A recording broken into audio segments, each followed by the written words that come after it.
Welcome to Code Voices in STEM, the podcast that highlights the experiences, challenges, and career stories of culturally and linguistically diverse women in STEM. Join us as we explore the stories of these inspiring women and learn more about the diverse contributions they are making to the world of science. Here is your host, Dr. Chloe Lim. Hi everyone, this is Dr. Chloe Lim and you're listening to Code Voices in STEM, a podcast that highlights the experience, challenges, and career stories of culturally and linguistically diverse women in STEM.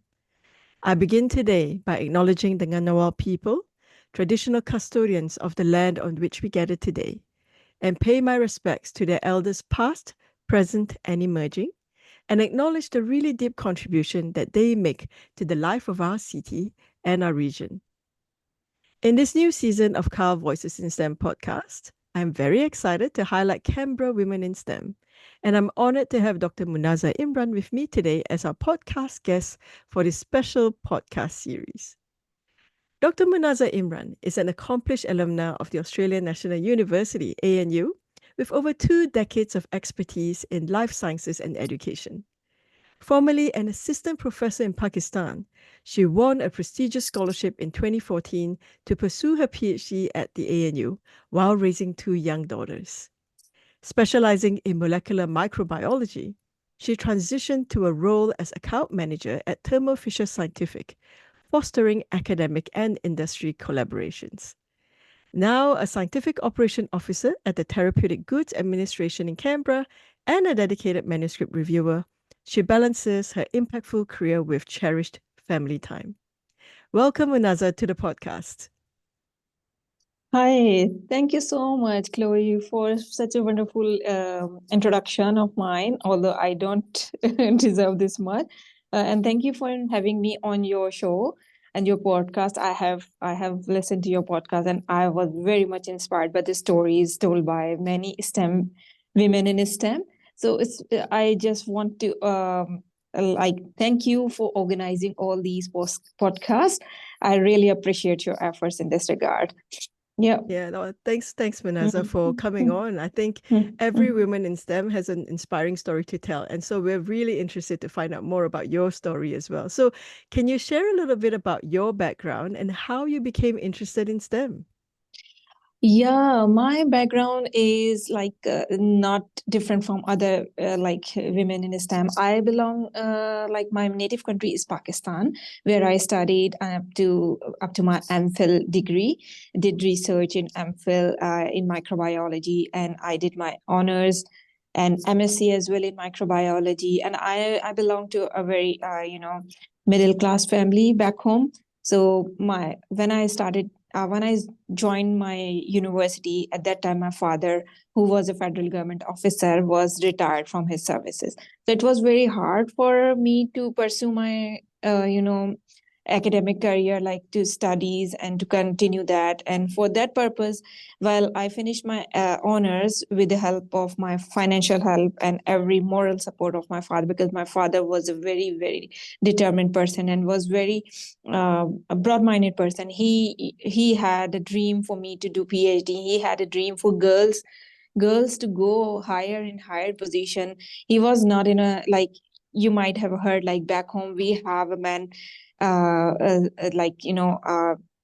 typical mindset of not letting females to study higher, but my father was very different person. He also studied after his marriage and kids and did his LLB master's degree. So anyway, taking from that, like after doing honors, I had very, very financial hardship to continue my studies, to do my master's. But since I was a position holder throughout my honors every year, so my father was very keen for me to continue my studies and not quitting my studies. So for that purpose, I had to apply for fellowship. So there was a private hospital who was offering fellowships to the university student. So I started applying for that. And luckily, with the help of my father, I won that fellowship. And through the help of that fellowship, I completed my MSc. So that was the end of my first academic phase. because after that, once I finished that, I started working in my field. So I started working in a diagnostic lab in a world-class hospital in Pakistan. That was a private hospital. So that gave me some financial help as well, and to continue my MPhil. So meanwhile doing it, I did my 2 years of study, 2 years of job in a private hospital as a medical technologist. Then I saw an opportunity in my parent university from where I did my MSc to apply for the lecturership. So I passed the written test, I passed the competitive interview, and was appointed as lecturer. So that was another breakthrough in my career, and that gave me a very good, standing to pursue my academic career and my professional career from there on. Yep. Yeah, well, fantastic. So what were you lecturing on when you did your lectureship? Yeah, that's a great question. I forgot to mention it. So, since I told you, like, I had completed my honors, masters, and MPhil, my MSc in microbiology. So I was appointed in the department of microbiology as lecturer. So I was the convener of many microbiology courses over the years, because I have an extensive experience teaching in a university in Department of Microbiology, and during those years, I taught many microbiology subjects, as well as I used to conduct all the experiments. So the system here in Australia is different from back home. So we had to, being the course convener, we had to conduct all the experiments for the students. So we used not to have a demonstrator help. Like here because I have worked as a demonstrator here at Australian National University as well, like where the course convener conducts the theory classes, whereas the demonstrator help the convener to carry out all the experiments. But there back home, I help students to perform their experiments myself, and for which I was appreciated by my students and my department. Yeah. So that was the thing I finished. And while that was the answer to your question. Yeah, no, that's Mhm. interesting. I guess so. Mhm. You became a lecturer. You were helping your students. You were teaching. So how then did you transition from being in academia to working in thermoscientific, which is an industry-based Yeah. profession? Exactly. So it's a long ago, because when I was doing my lectureship back home, then I went to another city in Pakistan to do my MPhil by research, because my MSc was by taught program. So I didn't do any research. So I had this profound interest to do research, to carry out research in microbiology. So for that purpose, I had to go to another university in another city of Pakistan. So after that, because I had after completing my MPhil degree with very good research output, so I was promoted to a next level. But that was not only a promotion. I had to pass through that tough interview process again. And after that, I got to the position of assistant professor. So while I was serving as assistant professor, I came across a scholarship, that is Islamic Development Bank scholarship, for which I applied, because that is being offered to the faculty members of the Commonwealth countries. So I applied for that, and luckily I won that scholarship, and that was a fully funded scholarship, and that is offered to the pay stipend to the candidate and to the family members, the dependent family members, including husband. So I was lucky enough to get that handsome scholarship, and I was being paid a very good stipend as compared to my other PhD fellows who were also on a scholarship. So that gave me another opportunity to move to Australia. So the Thermo Fisher role I did was in Australia. So that is after my PhD, because in Australia I came on the scholarship to pursue my PhD studies. So I completed my PhD again in molecular microbiology, and produced 2 research publications.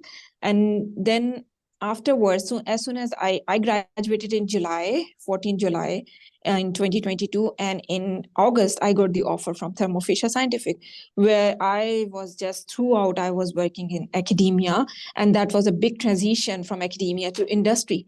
And that gave me a very good start to work in industry, because that was all about, the financial, for the growth of the company, and you are working for the revenue of the company. And I was given a big territory of Australian Capital Territory, as well as certain parts of the southern New South Wales. So it was hard for me to work in Thermo Fisher, because I had no idea how to do it. But I worked hard again, because I was in a process, because I was on a student visa, and I was a migrant STEM woman here.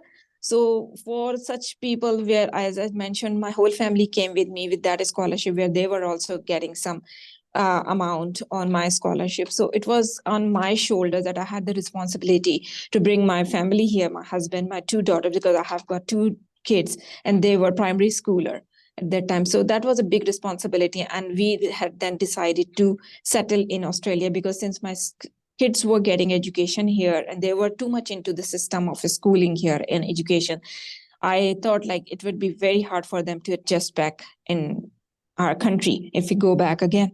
So then I had started applying to get, the migration here, the immigration here. And that was, again, a very tough period, because we were in transitioning from a student visa, bridging visa. And that was very, very tough period. At that time, I had no job. So Thermo Fisher role was, again, a big blessing for me. That helped me soon after getting my, because luckily the ACT government has opened its door for the PhD students through a PhD streamline program to offer them permanent residency. And that is a very quick process. So I got permanent residency through doctorate streamline from ACT government.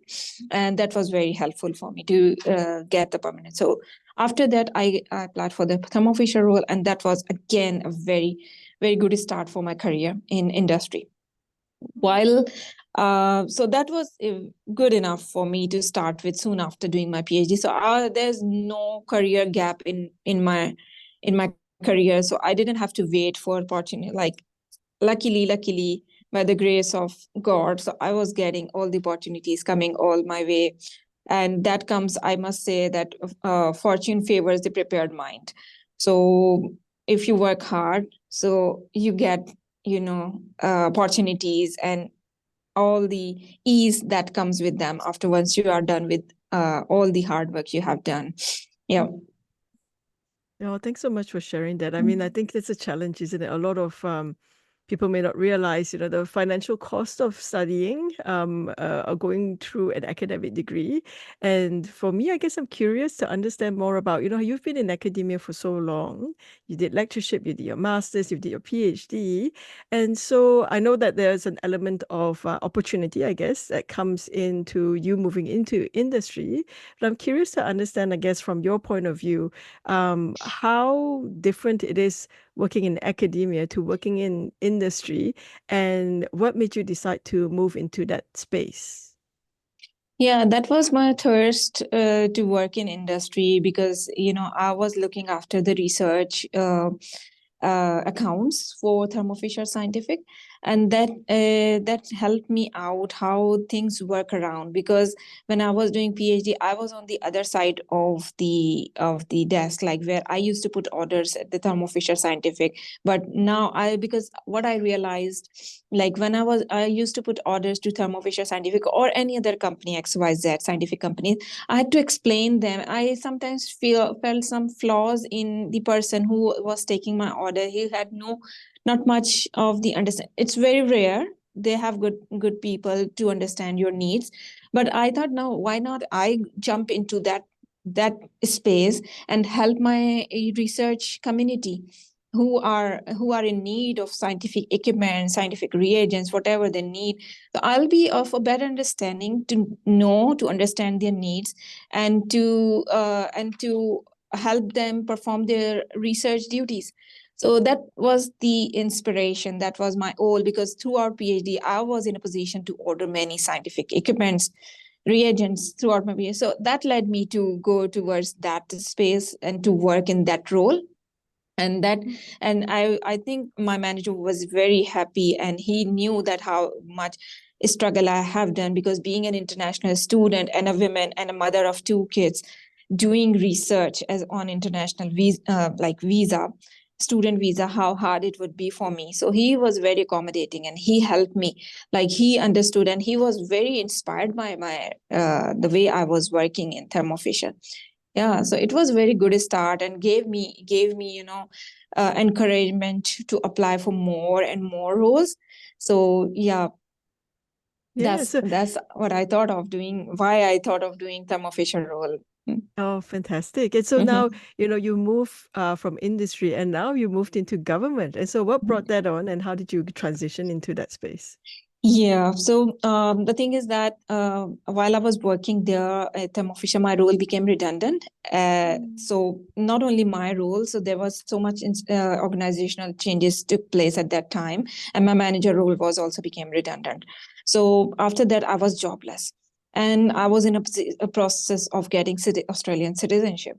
So as soon as I got this Australian citizenship in March this year, I was offered a position because I in the federal government, and again that helped me to go for my purpose of life to serve humanity, because I'm working in therapeutics good administration, where we are serving. Being a federal government officer means we are here to serve our people, but specifically the therapeutics good administration, we are working towards the betterment of sick people who are sick, and we are providing our services for therapeutic goods. So that gave me all, because I always wanted to serve humanity, because that's why I researched. My research topic in PhD as well as in MPhil was a human pathogen bacteria. So those both bacteria are human pathogen, and for my PhD research, we were striving to find out the vaccine target for that, because we still don't have vaccine for that sickness which that bacteria cause. So that was that's why I chose that topic, and there's another reason why I came in the Department of Health, so that I can work for the health and to serve humanity in a better way, for which I have been created by God, I guess. Yeah, that should be the purpose of everyone's life. We should not harm others, rather we should help them grow, help them survive. If we could be of any help to give them a better health conditions, so why not we to do this? Not we should take this initiative to do it. Yeah. Oh, fantastic. I think a lot of times if you talk to someone who's working in science, in STEM, be it woman, man, there is that inherent purpose of wanting to make things better for everyone and to make the world a better place. And I know I resonate with you about, serving humanity and making things better for people, because for me, I'm also very interested in health and making sure people can reach their full potential through good health too. And True. that could be, not just physical health, but, it could be mental health, emotional health, spiritual health. I think, we don't exist as a silo in terms of the different aspects of life, but we need to have that holistic approach as to how then we can live a better life in service of others too. So that's fantastic to hear. So I'm curious to hear more about perhaps, if you have a project or an achievement that you're particularly proud of in your STEM career. Could you share something with us? The first thing is my research, PhD research, that was accepted largely by my scientists around the world, and people are citing my papers and using in their research. So that is a big contribution. Although it's just a one dot in the whole body of knowledge, it's nothing, but it still makes difference. So that I feel is a sense of achievement for doing so. And if I go back home, I have throughout my teaching career, I used to be engaged with my students, and I always wanted my students to learn more and more. For that purpose, because my department at that time, the microbiology department, was was very new and lacked a lot of resources to carry out experiments, microbiological experiments. For that purpose, for which I feel myself very proud, and still till date, my students remember me for those. So I tried to organize their external study tours, like any pathology lab, any microbiology lab, any industry, so that they can, if they cannot have the hands-on experience, but they still can observe the things, how things happen. Because we were the microbiology department was just established, and we did not have much. We had just those resources, only we can carry out routine experiments in microbiology. But that was not sufficient for the students who were doing BSc honors with research, because we had the research content. So for that purposes, and if the students are good enough, I used to talk to external stakeholders to organize some placement for them to carry out 6 months research, or use 8 months research, something like that, in an industry. So that part also was done. Like if they wanted to do work on the industrial waste in a pharmaceutical company, so I talked to pharmaceutical people, my external stakeholders, to accommodate my students so that they can carry out there. So it usually depended on the how keen my students are to do that. So that I didn't want to go all these efforts in waste if they are not serious enough. But they were very serious, and they did a very wonderful job. So for that purpose, I feel myself proud that it's not only me. I just multiplied that, because I had hundreds of students at that time in a class, and I helped them out grow. And they are working in a very good positions back home now. Oh gosh, that's fantastic to hear. I think that is the greatest multiplier, isn't it? Is when you are able to lift someone else up, either in their life, in their career. And I can see that, from what you shared with us today, that is that passion that you have for others, is to help others improve and to help others grow as well. So that's fantastic. That's such a great achievement, actually, to be able to have that positive impact in students, isn't it? Because Exactly. I think they are our future generations, right? True. And it gives such a nice sense of achievement and satisfaction within you. Like, although I was struggling with myself when I was pregnant, even then I organized my students' trips, external trips, their study trips. But that was really appreciated by my students. So, and I feel a sense of achievement, like I did something for them. Yeah, I was not just going and doing my duties as normal, but I was just passionate for them. Like I wanted them to learn and grow. Yeah. Oh, that's so amazing. Yeah. So I mean, amidst all these amazing things that you have done, you've managed to transition into different industries and, being a great a role model for your students. Were there any challenges that you have faced as a woman in STEM? Yes, no doubt about it. I did face. First thing is the society, because back home we have this culture that we are done after marriage. You are done. You are not supposed to study. You are not going out anywhere, to do anything. So I had to face, and I had to convince many people around me, and my husband as well. Like, yeah, okay, I want to study, and it won't be hard. And it was my personal commitment as well, because having 2 kids and doing PhD as an international student in another country where you don't have any support, like, family support other than your immediate family. So that was very challenging time when I moved here with 2 kids. One was 1 year old, one was 5 years old. So, and my kids were, I used to be breastfed my kid, and it was very challenging and tough period of my life, but I did it. And I was an experimental scientist, and I used to be stand in the lab for many hours. And after coming back home, doing chores, kids, for myself, cooking dinner and things. So these were the hurdles. I have seen many STEM women, which whenever they face, I have seen my students back home, like they were position holder, they were passing the exams with high distinction, but if once they get married, they stop learning, they stop growing, because they feel it very intimidating, like how I will how I will juggle around between two things, like my academia or my career or my kids or my family. So they don't get a very good work-life balance kind of thing, and they become scared even before stepping into that situation. But I want to give message to women in STEM, that they should not feel fearful at all. They have to, because they are themselves, they are only ones who can do things for themselves. No one will come to do things for them. So you have to be brave enough. You need to take responsibility of your own goals. Don't give up your goals. Just pursue your goals, look for them, and always dream higher. Don't dream for, if you can dream for ocean, don't dream for a lake. Yeah, so just go higher and higher, because if you dream higher, at least you will achieve something in between.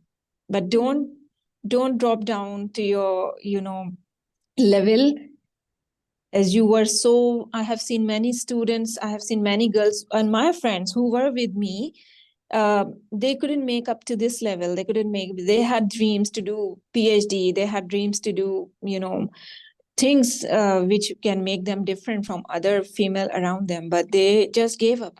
Please don't give up, because it's your life and you get this life once. And try to do something. If you can do something for humanity, serve it. If you don't study, if you don't gain knowledge, how will you transfer it to others?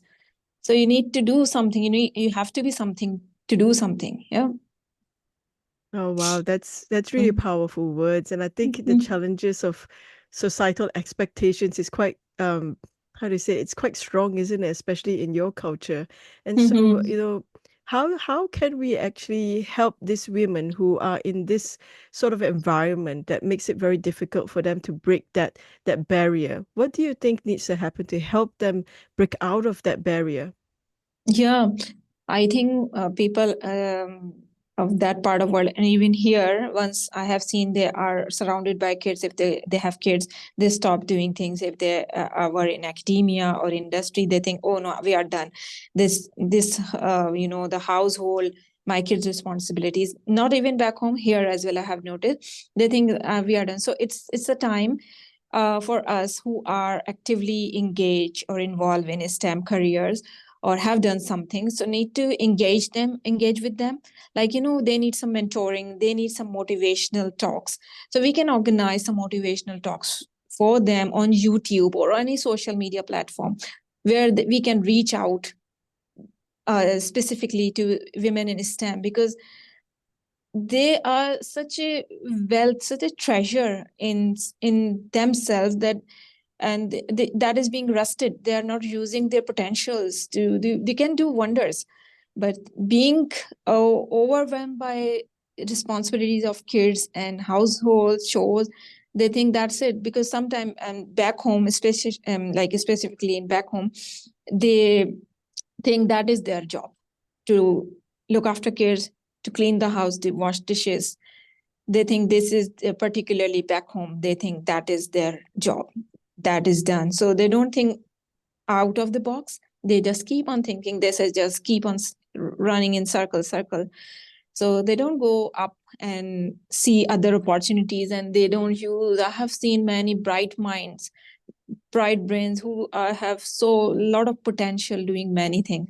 So we should bring that up and give them motivational talks. And if we have circles, can spread the word and engage them and bring them in our groups and talk to them personally. And because I've been through the same circumstances where I had financial hardships, because as I told you, my father was retired from his services, and we were 7 siblings, including me. So it was very hard to progress. So we should tell them our experiences so that they feel that they are not alone. It's when they listen to our experiences, because I've been listening to your podcast, and that gave me also very good inspiration. Those are, so they can listen to such podcasts. When they listen or hear such experiences from other women in STEM, they will realize, oh, we are not alone. This happens with others as well. Yeah. So that gives them some motivation to do something. Oh, thanks so much, Munazza. I think it's such a great point. Because people sometimes feel that the problems that they have is something that only they experience on their own. But really, there is that support, and I think there is that shared lived experience that people are not aware. And I think that's why it's like you said, it's so important to share these stories. And I'm so thankful to you for sharing openly and vulnerably about your story as well. And so, you talked about how it's so important for women to take responsibility of their life and to go for their dreams. Is there one specific other advice that you would like to give for women who are interested in pursuing a career in STEM? Yeah, as I said earlier, this is I want to say, don't give up. Don't give up. That's the thing. When they think like we don't have energy to do things, you have energy. Don't think like you are done with things and this is the purpose, this is end of life. Even if something mishap happened in your life, just don't give up. Try again, try again. You have to try again. You have to, once you give up, that means you're done. But failure is not the end, but when you stop trying, that is failure actually. So don't be scared of failures. Failures come. I had applied before getting this scholarship. I was rejected for 5 or 6 scholarship before that, but I got this one. But I didn't give up because I was pregnant at that time, and throughout my pregnancy, I was looking for admission because my scholarship allowed me to take admission in any top 50 universities in the world in ranking. So throughout my pregnancy and even after my delivery, I had a C-section delivery. So my laptop used to be on my tummy, and I used to look for opportunities where I can find the PhD studentship, where I can get the space to start my research. I used to prepare many research proposals for different research groups of my interest, for obviously, but it takes time. It takes a lot of your energy, no doubt, but be strong. Look after your health for sure, so that if you're healthy, then you will be able to look after your kids, and you'll be able to look after other opportunities which are coming on your way. Because due to lack of energy, we feel lazy, and we don't even think of taking up the opportunities which are just in front of it. Try to identify or recognize the opportunities which are coming on your way, because sometimes the opportunities come in disguise, the blessing in disguise. So sometimes you feel is bad, but in long run, it is good for you. So health and opportunities, and never give up. Just keep going. Keep going is the key. Even if you're getting some rejections, failures, keep going, keep applying. You'll be there one day. Oh, that's amazing advice, Munazza. I think that's a challenge, isn't it? We feel that if we make a mistake, or if we fail at something, that's the end, but it's not the end. It's a learning journey. And so as long as we take our learnings from our failures, I think that can help us towards success. So thank you so much again, Munazza, for sharing your stories and insights with us today. I think it's been really inspiring to hear your journey coming from, a position where it was very financially challenging for you to pursue your career, but with the support of your father, you were able to overcome a lot of these challenges, and then to have to manage things, moving from academia to industry to government while raising a family. I think that's always a challenge. I think mothers in science, women and mothers in STEM have that added burden, I think, and added challenges when it comes to having to build that career with a family. So it's really amazing what you have done there. And I'm really touched, I guess, by your passion and love for your students and for other people, and to help them grow and to improve, and for them to reach their career success too. And so I'm really excited to hear more about your stories in the future, about how you're going to be influencing and impacting our next generation too. So we've heard amazing things about you, and people might want to connect with you. So can you tell us a little bit more about how people can be connecting with you? Yeah. I'm actively I'm active on social media as well. But LinkedIn is a good platform to connect. So I can share with you my LinkedIn profile, so that you can. I don't mind reaching, like if people want to reach out to me. So, and yeah, I'm on a NU Quintel. So they run the Quintel where we can give short video clips for motivation and study, like how for students who are studying there at NU. So it's for NU alumni. So it is Quintel. So I can give you that idea as well, but I'm not so sure if it would be accessible to the students who are not NU, part of NU. I don't know, but for the NU ones, because we have plenty of NU students around us, so they can reach out there because we have plenty of videos there. I have my profile there.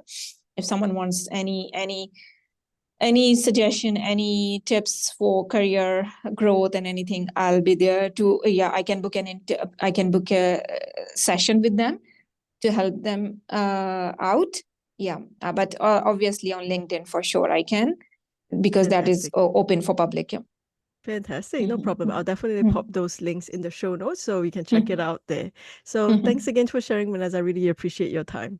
Oh, thank you so much, Chloe, for having me on your podcast. It was an honor, and it felt me really, like, I felt very happy to share my story with you that can be heard by many people around us who are, I think, in need of listening to those experiences. And you're doing a wonderful job, no doubt. Yeah. Thanks, Munazza. I'm really thankful for everyone who has shared their story. It's just so amazing to hear everyone's journey. Yeah, thank you. So we've reached the end of our show, so thanks for listening. If you enjoyed this episode and you'd like to support the podcast, please share it with others or leave a rating and review. If you have any questions about the things we covered in the show or would like to follow my projects, please find me on Instagram and LinkedIn. Thanks for tuning in today, and I'll see you at the next episode. Thanks for listening to the Code Voices in STEM podcast. Get the show notes, links, and resources from today's episode by visiting drchloelim.com.